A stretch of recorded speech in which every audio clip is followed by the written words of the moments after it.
Shalom, les saluda Ismael Salinas. Y Graciela Salinas. Con Este es el Camino, una vez más con ustedes para compartir las maravillas de la palabra del Señor en esta parashá de Bo. Así es, la parashá Bo, que quiere decir ven o ve. En español, como saben, el nombre de la parashá se toma de las primeras palabras que están en la parte, en la parashá. En hebreo. Entonces, sí, en hebreo.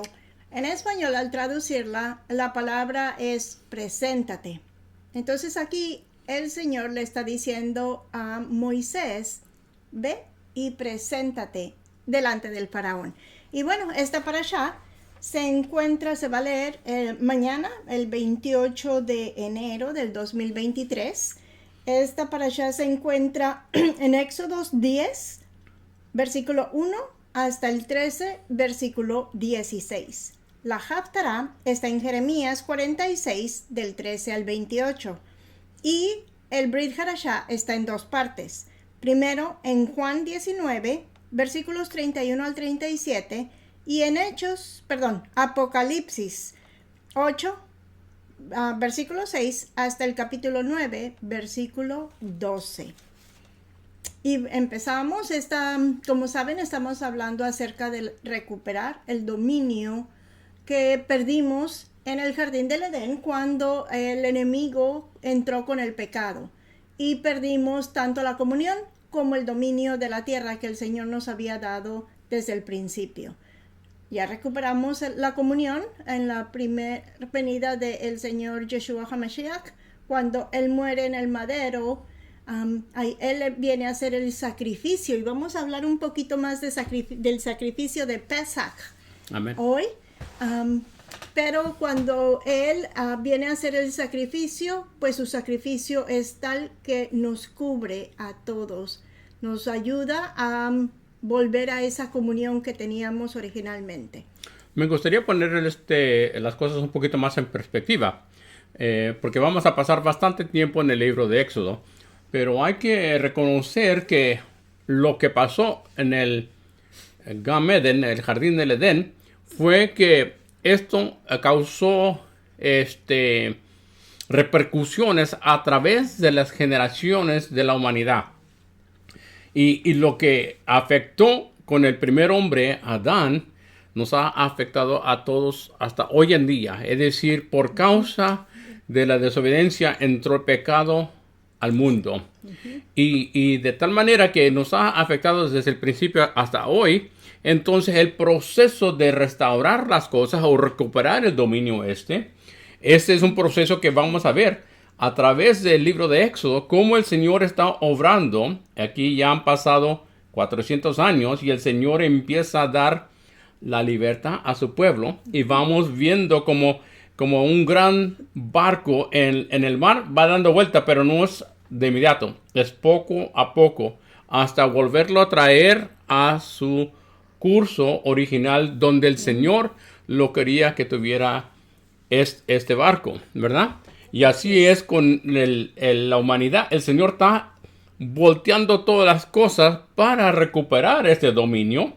Y vamos a ver los pasos a pasos y cómo el Señor está poniendo estas cosas en orden y nos está dando vistazos de lo que va a pasar en el futuro, en el Olam Haba.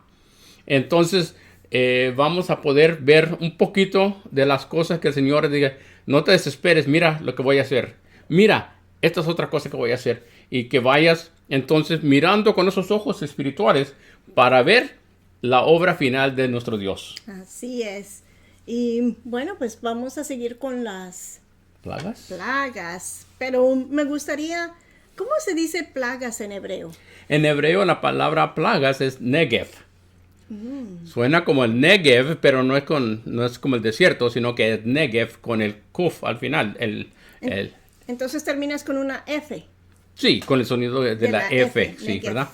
Y entonces esto indica que es la plaga. Y eso, qué bueno que me lo comentas, porque esto va a traer algo más importante cuando vamos a darte un poquito de oportunidad de que hables sobre las plagas que están pasando.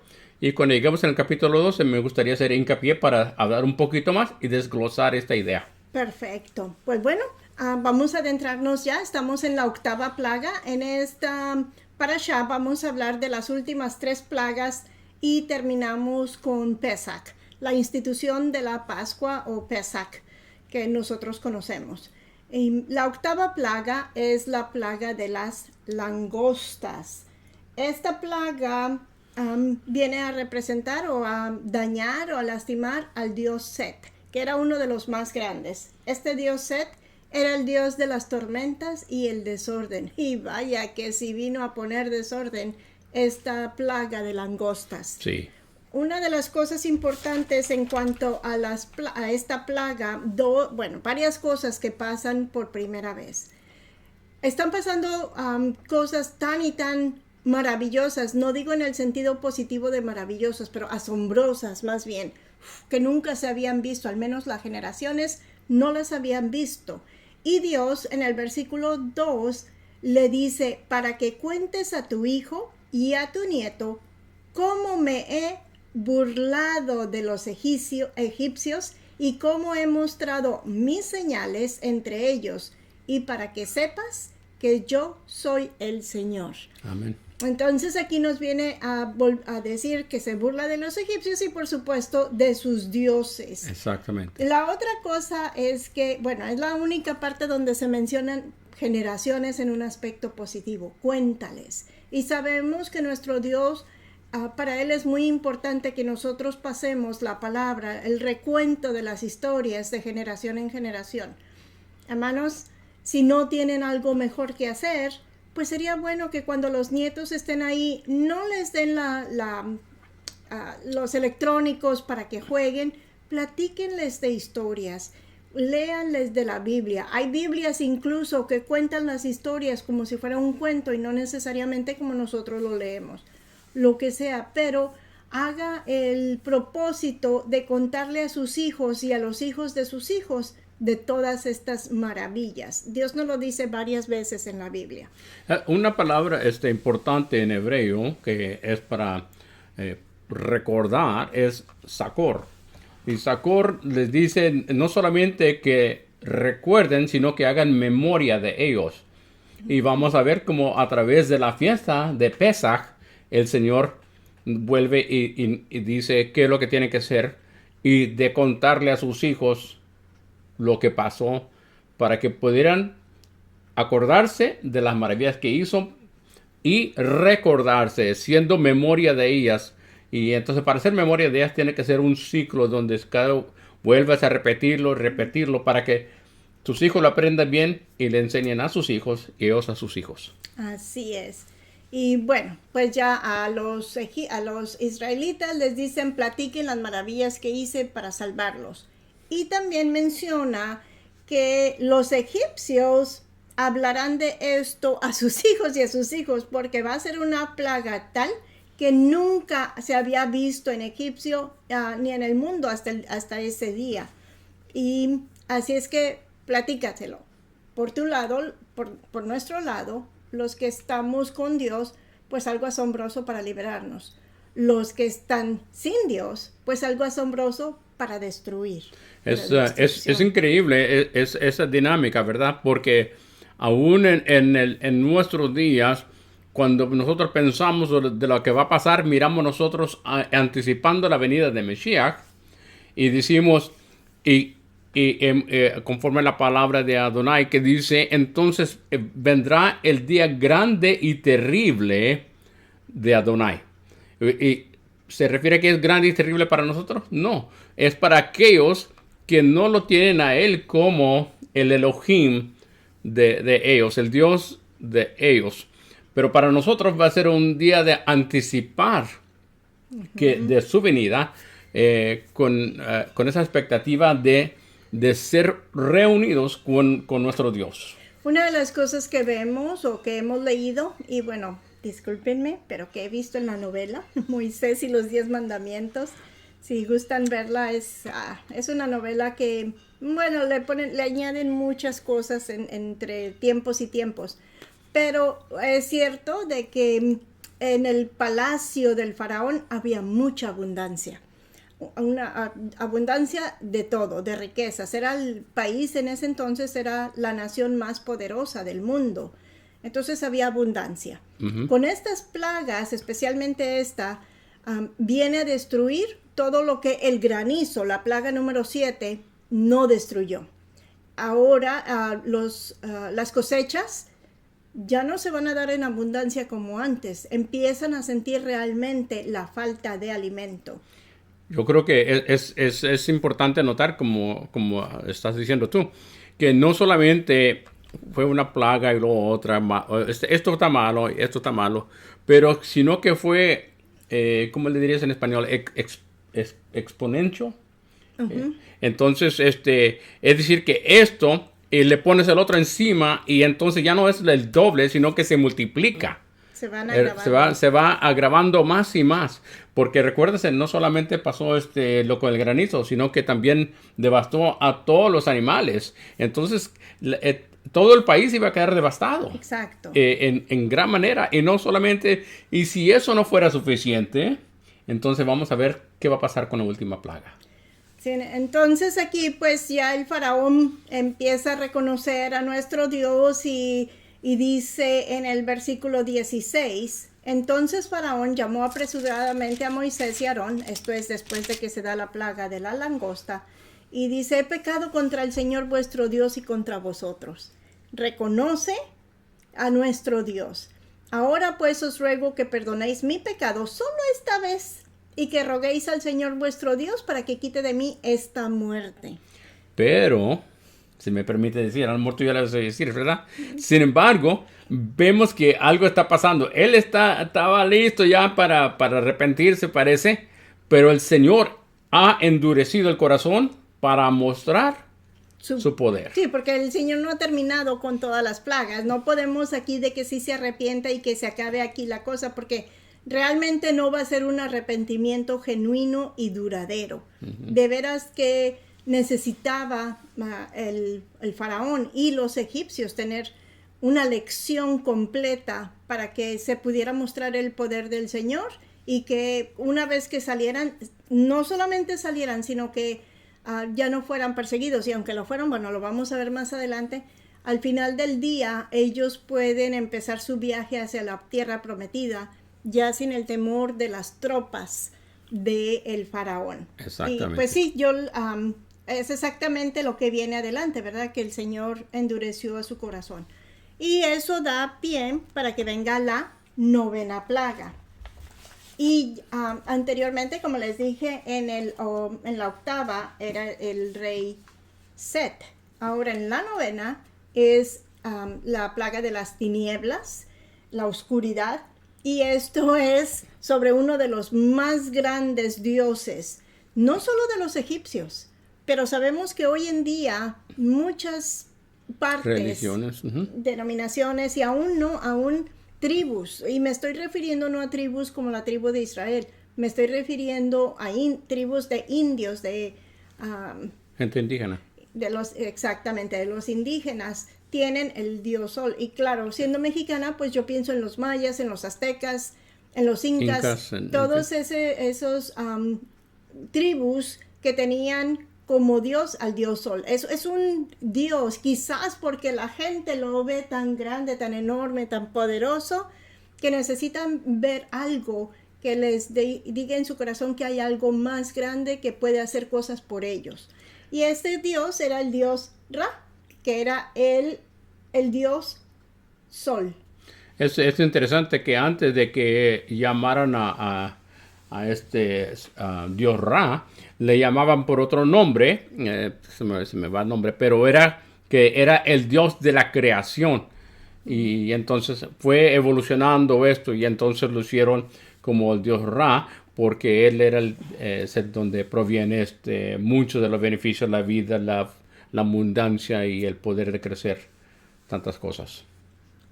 Y bueno, pues se da, extiende la mano a Moisés y vienen las tinieblas. A mí me asombra que dice que pueden palparse las tinieblas, o sea, aquí están. No veías absolutamente nada, estaban tan densas en el área de los egipcios, más sin embargo, en el área de los israelitas sí había luz. Un eclipse tal que Dios lo hizo de tal manera que la oscuridad solamente en esta área, en toda esa área. Si salían acá al área de los egipcios, normal. Perdón, al área de los israelitas, todo normal.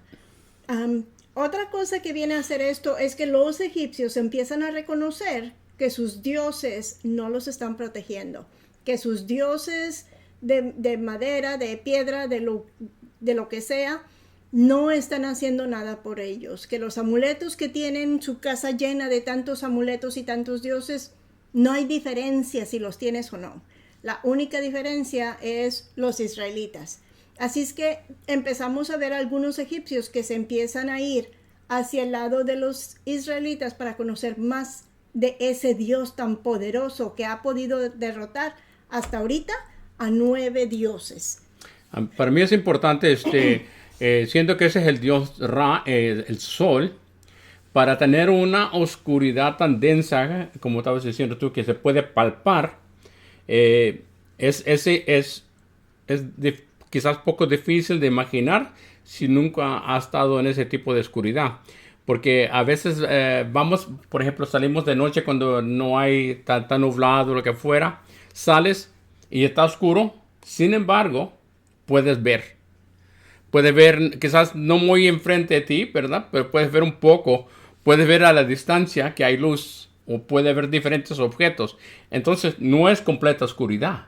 Uh-huh. Sin embargo, si ustedes se han metido en unas, como las grutas, ¿no? O cuevas, que te metes tantos kilómetros debajo de la tierra y no hay nada de luz.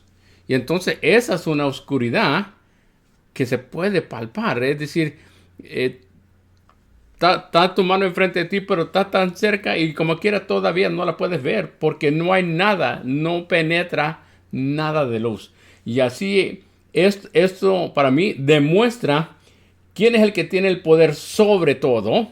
Dios. Exacto. Elohim, el Dios de Israel, que tiene el poder para decir, no importa quién dice quién eres tú, yo te apago. Y la otra cosa es que la oscuridad representaba muerte. Claro, no hemos estado muertos, pero al cerrar los ojos ya en el final, pues lo único que hay es oscuridad. Si alguna persona ha visto o escuchado, a veces dicen, ve hacia la luz, o que vieron una luz, uh-huh. Las personas que por alguna razón tuvieron un paro cardíaco, pero luego fueron resucitadas, pueden contar ese tipo de historia, la oscuridad y luego la luz que pueden ver al final. En fin, el punto es que esta plaga de oscuridad también representaba muerte y juicio, y quizás anunciando lo que venía con la 10ª plaga. En la 10ª plaga, lo que me gusta es que el Señor los prepara. Ahora sí, ya vamos a terminar, ahora sí ya se va a dar todo esto. Y en el versículo 2 del capítulo 11, Dios le dice a Moisés, di ahora al pueblo que cada hombre pida a su vecino y cada mujer a su vecina objetos de plata y objetos de oro. En el 3, y el Señor hizo que el pueblo se ganara el favor de los egipcios. Y esa es la parte primera del 3. Entonces ya los está preparando, sabe que desde un tiempo atrás, no sé si se recuerdan, Dios dijo que no iban a salir con las manos vacías. Y aquí sabe que ya están a punto de salir y le están diciendo, vayan y pidan. No es roben, no es de que vayan y asalten o lo hagan de una manera ilegal o mala, sino que pidan. Ellos mismos iban a soltar eso o darle eso porque ya el Señor les había favorecido con la gente. Y bueno, pues se presenta a Moisés delante del faraón, le platica lo que viene, pero obviamente el faraón no quiere saber, no escuchará acerca de esto y nuevamente no los deja salir.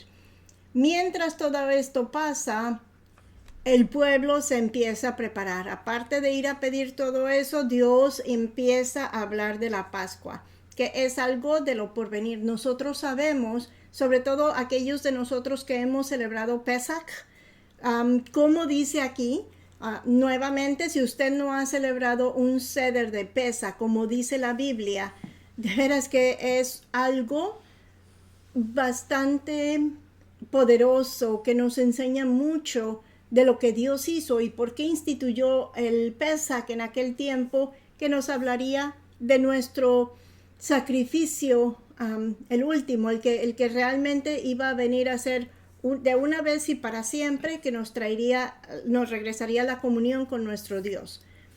Sí, entonces estamos hablando de la plaga, de la muerte, sobre todos los primogénitos. Y dice el Señor que Él iba a enviar este ángel de la muerte que pasara por todo Egipto. Y dice que desde el primogénito de Faraón hasta la sierva que estaba en el molino, que trabajaba en Egipto. Entonces la palabra ahí cuando habla de que va a pasar por allí es avar, es pasar, como te vas de un punto a otro. Entonces va llevando al cruzar todo lo que está en su camino, lo va a devastar si es de los primogénitos, como el Señor había dicho. Entonces la palabra que usamos nosotros, que es pasar sobre, es Pesach. Y entonces esto es muy indicativo a lo que el Señor estaba haciendo, porque lo que iba a ser indicación de si pasaba sobre esto era la sangre del Cordero. Uh-huh. Y la sangre del Cordero nos deja saber, como dijiste tú, del Cordero de Dios, que iba a quitar todo el pecado del mundo. Y entonces cuando el ángel viera esta sangre, iba a pasar sobre, o pasar por encima, y no permitir que ningún daño ocurriera. Todo de lo que está hablando Ismael está en el capítulo 12 de Éxodo. Así es que si quiere leer un poquito más y tener más información, pues ahí es donde puede ver de lo que se está hablando. Una cosa que es interesante es que en el versículo 2, Dios nos dice que este será el principio de los meses para vosotros. Es decir, nosotros celebramos algunos el año nuevo en diciembre 31 a enero 1. Ahí está el año nuevo, el último del año y el primero del año. Conforme el calendario gregoriano. Exacto. Otros celebramos de acuerdo al calendario de la cosecha, que eso se da entre septiembre y octubre después de Yom Kippur. Conforme el calendario Gilel. Exacto. Más sin embargo, el calendario bíblico nos dice que es el 1 de Nisan, cuando es el principio del año. Ahí es cuando deberíamos estar celebrando. Y nos dice que el 10 de ese día traigamos un cordero a casa y que estemos con él para revisarlo por 4 días. Y después entonces ya se va a sacrificar. Pero nuevamente, todo esto está escrito. También nos habla acerca de no comer pan con levadura, que por 7 días íbamos a comer pan sin levadura. Entonces, y que íbamos a comer carne, pero no solamente carne de cordero y asada. Eso es lo que nos pide. Las otras cosas que se piden para hacer o no hacer durante lo que llamamos Pascua, pues no sé en qué bases bíblicas, pero una de las cosas importantes es, recuerde, la Biblia dice que no le añadas ni le quites.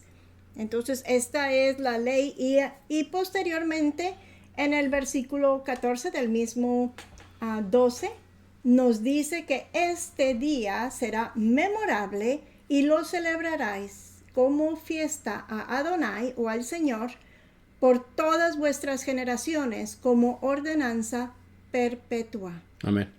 Me gustaría ya estamos ahí en esa área donde quería hablar, ahí en el versículo 12 del capítulo 12, y dice, pues yo pasaré aquella noche por la tierra de Egipto, y así los hombres como las bestias, y ejecutaré mis juicios en todos los dioses de Egipto.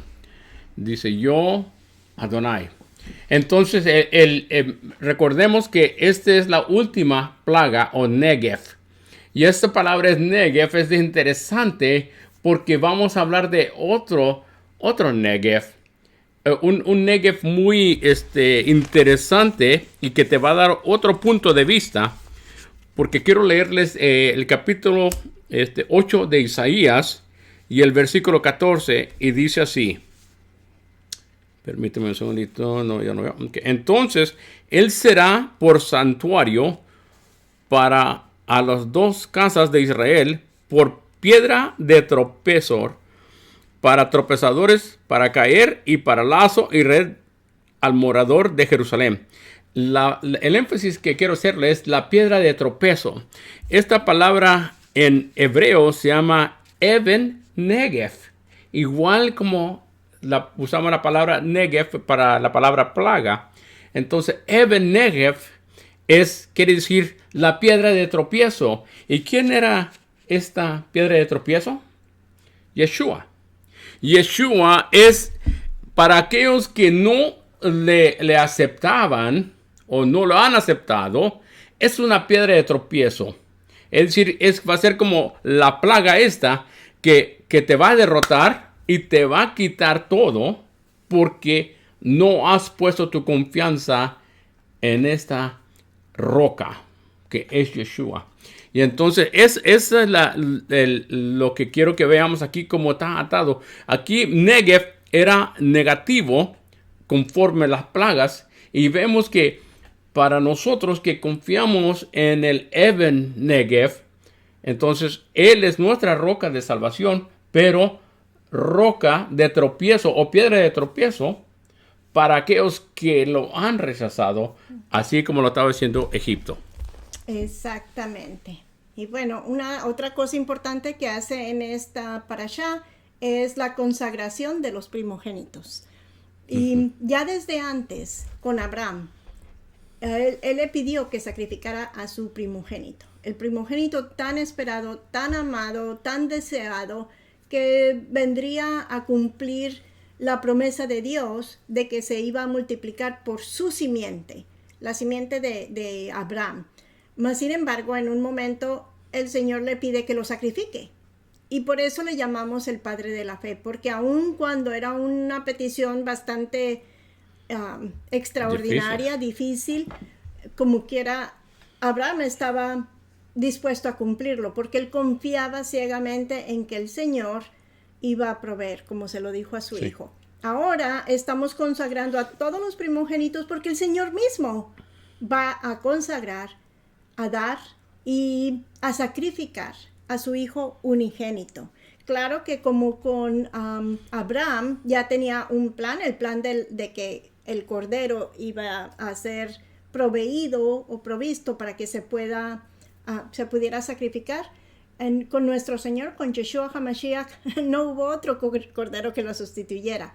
Mas, sin embargo, él sabía todas las leyes de sacrificio y sabía que el cordero perfecto que llenara todas estas cualidades iba a resucitar. Y interesantemente, igual como Jacob le dijo a José, estos dos hijos tuyos son míos. Así como Rubén y Simeón son míos, así será Efraín y Menashe. Entonces el Señor dijo, esto lo doy y esto voy a tomar. Y de la misma manera, dice, como yo salvé todos los primogénitos de estos, ahora de aquí en adelante todos los primogénitos van a ser míos.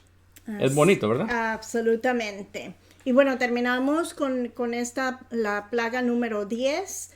Se terminan las plagas y solamente quiero decir una cosa que hacemos durante la celebración de Pesach, cuando recordamos, el vino es un simbolismo de gozo. Amén. Entonces nos gozamos en eso. Más sin embargo, recordando las plagas, lo que hacemos es que sacamos una gota por cada plaga. Y la ponemos y decimos por cuál plaga. Lo que viene a significar es que le quitamos un poco de nuestro gozo, porque sabemos que el egipcio sufrió durante estas plagas. Entonces no queremos un gozo completo, porque nos duele todo lo que pasó en aquel momento. Y simbólicamente le quitamos una gota, un poco de ese placer en memoria de las plagas. Otra vez el simbolismo y las cosas que hacemos durante Pesach que son de mucha enseñanza, y si no ha hecho planes, va a ser el 6 de abril aquí en Dallas, Texas, en Baruch Hashem. En Corsicana va a estar Fellowship Way of Messiah, donde pueden, ambas son inglés, pero quizás en donde usted viva pueda haber algún Pesach, o quizás usted le gustaría tener un Pesach en su casa. La celebración de Pesach en su casa, sí. Así es. Entonces, no sé si tienes algo más que agregar. No, solamente acuérdate, tus oídos oirán detrás de ti una palabra diciendo, este es el camino, andad en él, ya sea que vayas a la izquierda o a la derecha. Hasta la próxima. Este es Ismael Salinas deseándole Shalom Aleichem. Hasta pronto.